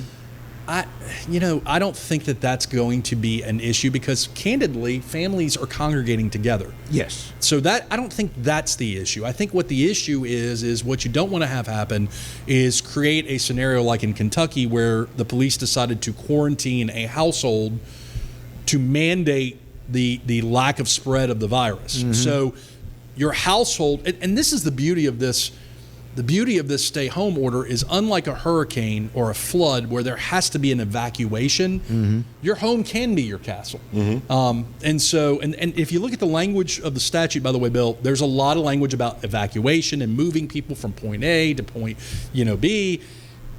Here, a mandate to stay in your home is not, putting you, quote unquote, in prison, although that's the feeling to some degree. Well, I think the worst people are being threatened with right now is going a little stir crazy. Yeah. And, of course, some people are cut off from their income. Right. Especially our hospitality industry workers, God, restaurant yes. workers and stuff, cut off from their income, and I'm concerned for them. But when you mention households, and I may be putting a toe over the line, but there are immigrant households where under one roof in maybe a 4-bedroom home, you might have 20 people living. Yes. Well, they're probably already violating occupancy rules and laws already. But that being said, play this out. If you are in an environment, a household, an apartment, a dwelling, where you have someone that's contaminated, it's going to be quarantined. Mm-hmm. And if you got 20 people in there, they're going to be quarantined as well. Now again, look at the way the order is set up, though. You can still leave your house and go walk around. Get groceries. You can get groceries. You can get takeout. The order right now is, from a practical standpoint, how do you know the difference between someone that's going to an essential job versus who's just defying the order by going to their office, which should be shut down? Mm-hmm. I guess if you play this out, it's going to be hard for law enforcement to distinguish those two. Now, when we get to a point, if we get to a point where it's, hey, everybody's staying home, that's different. But we're not there yet. Well, and hopefully we won't have to get there. Correct. But, the more days that we have this, and I think the authorities are being very circumspect about not saying things like, well, we hope by next Thursday, because it's all arbitrary. Well, it would be foolish of them to say that because we don't know if we're going to roller coaster on this thing or not. But I think the more you have this, the more you're going to have people that are going to probably inadvertently violate the spirit, if not the letter of the instruction. But I do think a lot of people were walking around 4 days ago saying, I don't have to do any of that because it's not an order and it doesn't have any force of law. And Mm-hmm. sensible people were saying, but you should do this for the common good. This is what you should be doing. So the use of common sense sometimes has to be mandated. Oh, yeah. Oh, yeah. So, well, and as our friend Clarence Buggs says, the one thing that's very uncommon these days is common sense. Well, and I've told people the more individuals try to defy this order, the more restrictions we're going to see, because it's going to create an unsafe environment for everybody. And when Deputy Chief Dunham was on with us, I was talking about the original, okay, here's what's going to happen press conference Monday a week ago at MOSEP, and there was an anchor from 33 that was really all tweaked up about a gathering of, like 50 people and why didn't the cops go out, or are the cops going to go out? And the mayor said, well, that is a question for Chief Paul, because this falls under that. And what I get is we don't want to have to send cops out because either it's going to go, oh, I'm sorry, officer, or it's going to go, yeah, you can't tell me that. And that's going to be a bad ending. So from a criminal law standpoint, remember, you have normal crime happening in our community, and then you have new laws where you have normal citizens that could be breaking the laws. Where's the triage going to fall? Well, the normal crime is going to get first attention first. So I think that the order is reasonable, and I don't think it flies in the face of the Constitution. Attorney at law Franz Borghardt, if you flout the rules, you may need to call him. Indeed. Thanks for being with us. Thank you, Franz. We'll be back with more on the Exiles TV program. Stick around. Coming back in a couple minutes.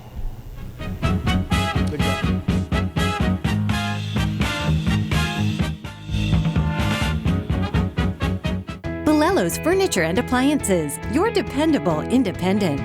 Depend on us for service, for selection, for price. Get huge Whirlpool savings. Shop now and save on Whirlpool appliances throughout the store. Plus, experience our price match guarantee and ask about special financing. You can depend on the know-how of people who live appliances every day. Bolello's Furniture and Appliances, your dependable independent with nationwide buying power.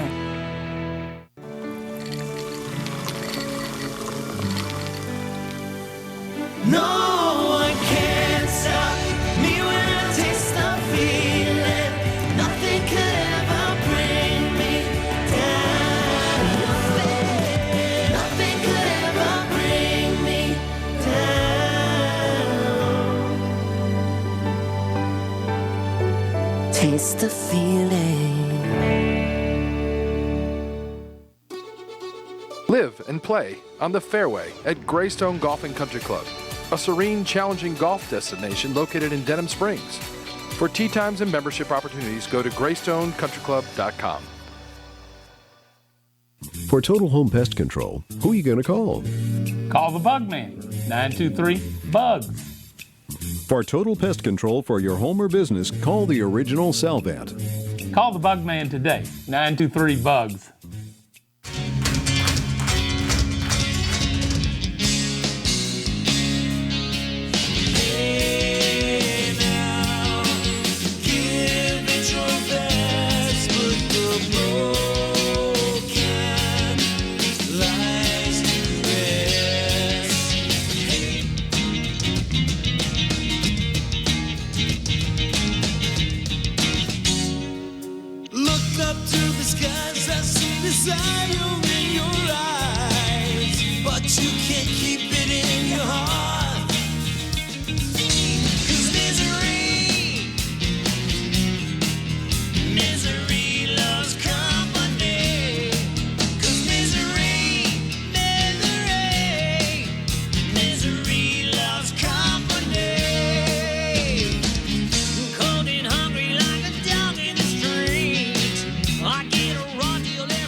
Guys, it's Debbie. It's time. I've got a brand new location. 10510 Airline Highway, Baton Rouge, next to After 5 Tuxedos. We have the perfect spot to get all your wedding and formal wear needs. Come see our one-of-a-kind name brand and get great prices. With 30 years experience, the best customer service anywhere. It's Debbie's Bridal, Airline Highway, Baton Rouge. See you soon.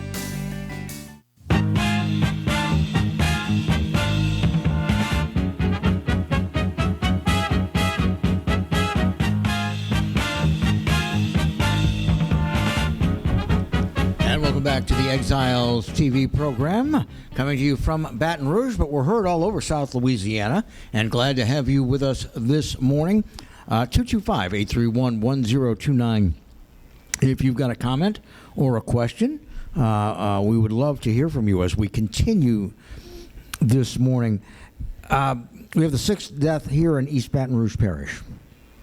An 86-year-old with pre-existing conditions. And Kevin, I noticed that Coroner Bo Clark has been doing, I guess it's Facebook Live conferences. Yeah, he has. On a daily basis with the numerical count and, unfortunately, with the death toll. And we're going to have to get him on to talk with us about that. But, you know, I find it very, very interesting that the counts are higher in other metropolitan areas of our size. And I don't know if it's the same percentage or not, but what do they have in New Orleans? Something like 47 deaths, something like that? Yes, it's considerably higher. Considerably higher, and they've got over 1,000 infected. It's clearly the greatest concentration of cases in the state is in the city of New Orleans. Yeah. Why is that? I'm going to say two things. Mardi Gras. Oh, yeah. At the dawn of this disease starting to spread into the United States, and the Port of New Orleans. You got people coming and going. You've also got Armstrong International Airport. A lot of the famous people that we've heard, have been diagnosed with what they all have in common is they travel abroad. Well, yeah, and I mean, we do have a tremendous number of international travelers that come into Armstrong International Airport in New Orleans. And, there's no way around that these are probably a very good, reliable indicator of percentage of contagion that you're going to have dispersing. Mm-hmm. And, it occurred to me, because, I like to travel, that I have so many close points of contact with people when I travel. You think about it. You go to the airport, and if you're coming back from overseas, you go to the airport in a cab that somebody has sat in before you. You pay the cabbie. If you pay him in cash, you get change that he's been handling, and somebody handled it before that. Mm-hmm. Okay, you go to the airport, and maybe you get a cup of coffee or a snack before your flight. You go through security, eat on the airplane, and it's very hard not to touch any seats but yours when you're boarding an airplane. You buckle in. You're very close to people. You get to the city. You buckle in. Who last handled that buckle? Exactly. Simple little things that we don't even think about. Tourists have a lot of contact, particularly when they come into New Orleans, which is a contact city. Mm-hmm. That is a high contact city. Mardi Gras had a record number of people come in for Mardi Gras this year. It was well attended. It was by most metrics a huge success. A couple of major parades were canceled, but it doesn't surprise me that 80% of our cases of our confirmed cases are in the New Orleans area. And the other thing that's an interesting thing to note, and I don't know if it means anything or not, but I'm looking at a graph that's statewide cases by gender, and a little under 2/3 of the cases are females. Now that number spiked a little bit because it had been 55% just a few days ago. Mm-hmm. It's now a very definite majority of cases in Louisiana females. Does that mean they're more susceptible, or is that just the way the infection cards fell? Yeah. Statewide deaths 65 right now. Statewide confirmed cases are at 1,795, and over 1,000 of those are in New Orleans. Well, and again, I think the death count that we are getting is from yesterday, because I think they have a few more. I'm sorry to hear it, but I think that's what we're getting into a little bit. And Bill, even though people as young as 44 have died in Louisiana of this thing, a lot of them are elderly, but like I said, 52, 44, those are two of the younger ones. Everybody to a person has had some compromise of their immune system. Yeah, again, the Italian statistic that we talked about on Tuesday, they have had a tremendous number of deaths, and they went through them very, very carefully to give the data to the rest of the world. And 99% of the deaths they had, and I think, what do they have, like 1,300 deaths in Italy at last count? Yes. 99% were in people that had at least one compromising underlying condition. And then they went further, and 40% of that 99% had 3 or more compromising conditions, and the other ones fell in between. And so this is one of these things, and I'd like to get, and I know they're very busy, I'd like to get one of our medical experts on, because I don't think a lot of people realize they might have a compromised immune system or an underlying condition which could make this much worse should you catch it. It's funny you should mention that, because just yesterday I learned this. I didn't know this. There are a lot of people who have psoriasis or eczema or irritable bowel syndrome or Crohn's disease, and for that they're taking some of the new waves of biologic drugs. And a common side effect of the biologic drugs is you have a compromised immune system. And that's part of why these commercials for these drugs, like Humira and some of the other ones, the disclaimer is so long, and the disclaimer is trying to warn you not to travel out of the country, not to go to places where there are other diseases present, because if you're taking this drug, it is going to weaken your immune system somewhat. I didn't know. I had no idea that if you're taking Humira for like plaque psoriasis, oh yeah, you could be at greater risk of COVID-19. It really suppresses your immune system because psoriasis is an autoimmune disease. Mm-hmm. If you have rheumatoid arthritis, you're probably taking drugs that suppress your immune system. Mm-hmm. They talk about people with heart conditions. That got clarified for me just a couple days ago.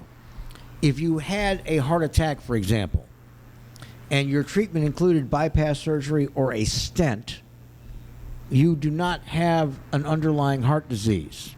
But now, if you've been diagnosed with congestive heart failure or any of the other cardiomyopathy, the mitral valve syndrome, things like that, you are at greater risk because you do have heart disease. But I think people are saying, well, what does being compromised mean? What does being at greater risk?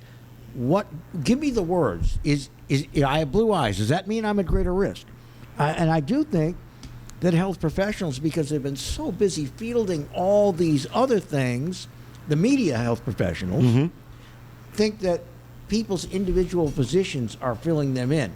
Now, and you know somebody, his doctor says, you're taking this medication. Yeah. That puts you at greater risk. I was actually on my way to a friend's house yesterday to record a radio program because we were going to Plan B so he could shelter in place. And I was on the way to his house, and he called me and said, nope, don't come.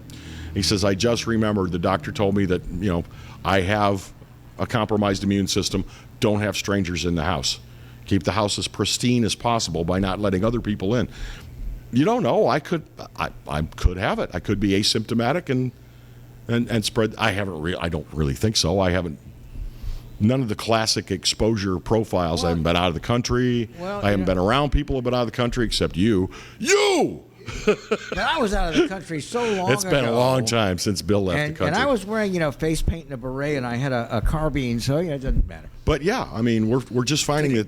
I hate when people say the new normal. It's something I wanted to mention today on the program.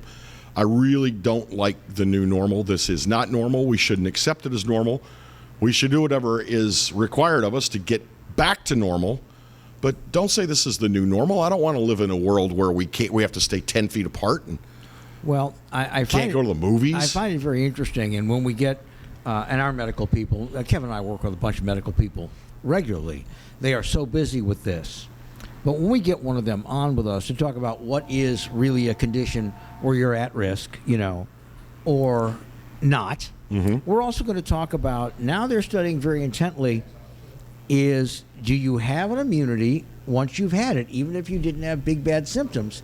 And believe it or not, there is a stool test that they're using in Europe that can tell you if you've had coronavirus. Oh, boy. And I think it can tell you if you have an immunity. Oh, boy. I just wonder if they're going to get a dancing. I'd like the guy who processes those test boxes. Let's see. We have somebody on the line for us. All right, Eric Johnson, Dr. Eric Johnson, with the Audubon Society, will be with us in our next segment. So, can we toss to the break a little early here so we can get? Well, let me throw in one last thought about immune systems. If you worry that any of your meds are compromising your immune system, call your doctor, talk to him, or talk to his nurse practitioner, and you'll get the answers you need. There you go. Now we're not quite so early to the break. We're going to end this on a high note today. Getting out in nature has been prescribed by doctors and by the government for making yourself feel a little better under the stay-at-home order. Dr. Eric Johnson, who is the Chief Bird Conservation Officer for the National Audubon Society here in Louisiana, is going to have a webinar this afternoon. You're going to find out more about bird watching getting out of the house in just a moment.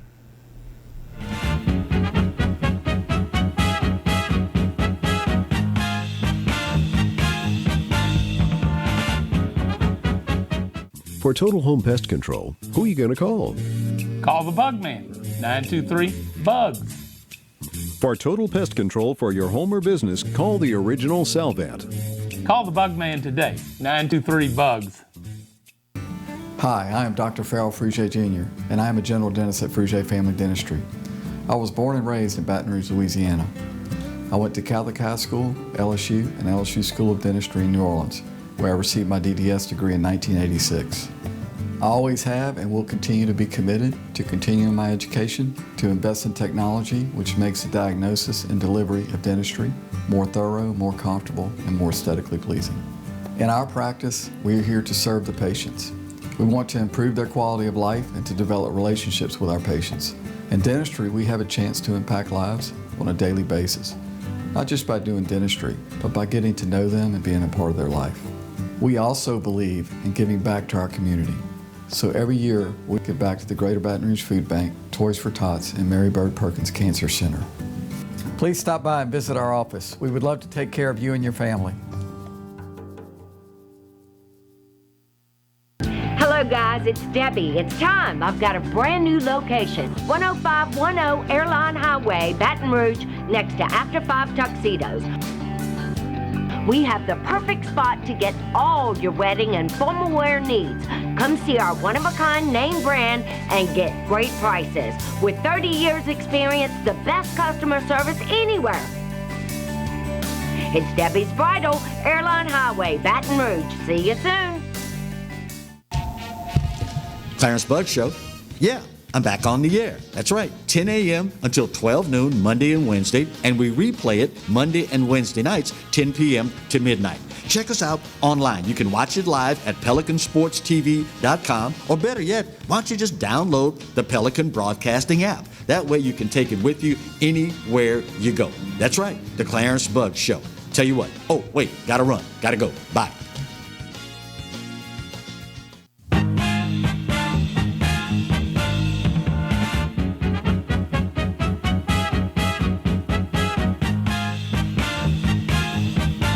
And we're back. This is Exiles TV. I'm Kevin. He's Bill. Let's talk a little bit about going stir crazy. Some of us have been now a week without going to our regular jobs and doing our regular thing. And, you know, we're all talking on social media about what to stream and what to watch and everything. But one thing I'm noticing a lot more is that my neighbors are just getting out of the house and walking, and spending some time with nature, which I think is a wonderful thing. Well, there's a webinar this afternoon, and it's called Socially Distant Bird Walks in Louisiana. Joining us now, Dr. Eric Johnson. He is a PhD ornithologist, and he's the Director of Bird Conservation for Audubon, Louisiana. They're having a webinar for you at 3 p.m., and anybody can join the webinar, question and answer, learn something, and then hopefully you'll go out and watch some birds. Eric, have I got that pretty much right? No, you nailed it. Yeah. So this is really exciting. Now's a pretty crazy time, so hopefully this will give people some inspiration to go out and maybe try some new things. So how is this going to work as far as your webinar? First of all, what's the URL? Where do people go? The best bet is to go to Audubon, Louisiana's Facebook feed to get the link directly there. It's fairly long and complicated. If that is a problem, people can email me directly at eric.johnson@audubon.org, and my name is spelled with a K, erik.johnson@audubon.org, and I can send them the link. It will also be live streamed through National Audubon Society's Facebook page, so they don't have to sign into the webinar per se. If they have Facebook, they can just go to National Audubon Society, and it'll go live at 3 p.m. this afternoon. Well, there's a lot of ways people can get and join you. I understand you've got thousands that have already signed up, so people will be part of a very big group, which is nice, this afternoon, and this is at 3 o'clock. What will people learn to do, or what will they, if they have a skill, what will they be able to brush up on with this webinar?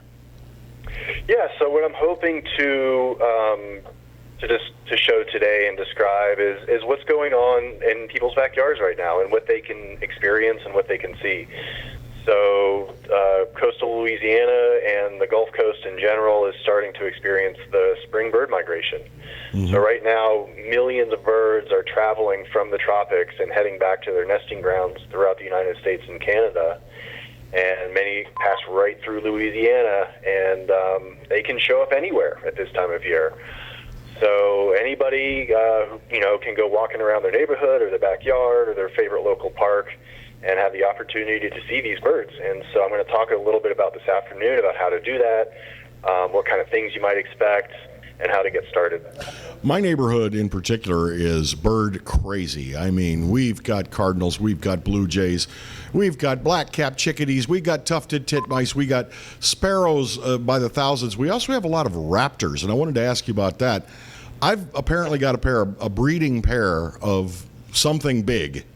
Definitely not owls, and they're mostly brown in color. I don't notice them, they're brown and light brown. Any guesses as to what kind of hawk or falcon that might be? Yeah, most urban areas will either have red-shouldered hawks or red-tailed hawks. Mm-hmm.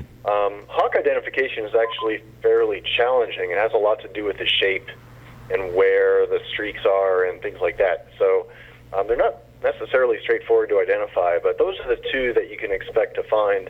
And of course, right now, raptors are migrating too.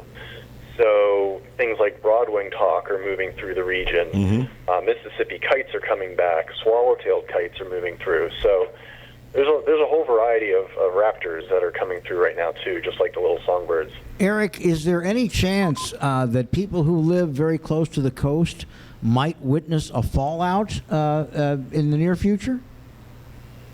Yeah, it's entirely possible. And what fallout conditions, when you usually get those conditions, there's a storm system that's moving through the Louisiana or the coast, often associated with rain or north winds. And so these birds are flying sometimes 600 miles in a straight flight from the Yucatan Peninsula to get to Louisiana. It's like a 20-hour flight. So that no food, no water, no rest, and they're exhausted when they get here. And if they hit north winds or rains, they drop out of the sky, and under the right conditions, you could see dozens or even hundreds of individual birds bouncing around in the trees and on the ground. It's really quite a sight. With 80 species of migratory songbirds and 40 species of shorebirds, sandpipers, and plovers, I mean, it can be really overwhelming to see something like that. And that can happen really anywhere, right? I've seen that in Lafayette, in my backyard. One rainy afternoon, the woods were just suddenly full of trees after a rain event. So, just now, all the way through the beginning of May, keep an eye out for those sort of things. I hate to keep bringing you back to the raptors thing, but we do have eagles around here as well, right? Because someone said they spotted an eagle in the White Oak Landing neighborhood, which is not far from where we are right now. Yeah. Eagles are here. They're nesting right now. They actually nest in the winter, so they're getting ready to fledge their young. Wow. But yeah, we see more eagles now than we've seen in decades, right? They've really rebounded from the ZDT era, and there's hundreds of nesting pairs now throughout South Louisiana. Eric, we are just about out of time. Join the webinar this afternoon. Basically how to do a great bird walk when we're all doing the stay-at-home social distancing thing. Look for it at Audubon Louisiana's Facebook page or the National Audubon Society. You can stream it there. Dr. Eric Johnson, what a pleasure. Thanks for having us. Thanks for having me. Everyone be safe. Wish you all well. Thank you so very much. On Tuesday, we will have the president and CEO of LOPA, the Louisiana Organ Procurement Association. They do some very special things during a time like this with organ donation and procurement. We're also going to have Stephen Wagaspak, the president and CEO of Louisiana Association of Business and Industry, meeting with Congress as of today to find out how businesses are going to be helped by this stimulus bill. So we thank you all for joining us, and make sure you come back on Tuesday for us. Tomorrow, Clarence will be in this spot. That's right. Stay safe. Stay healthy. We'll talk to you again next week. Thank you very much. Have a good day.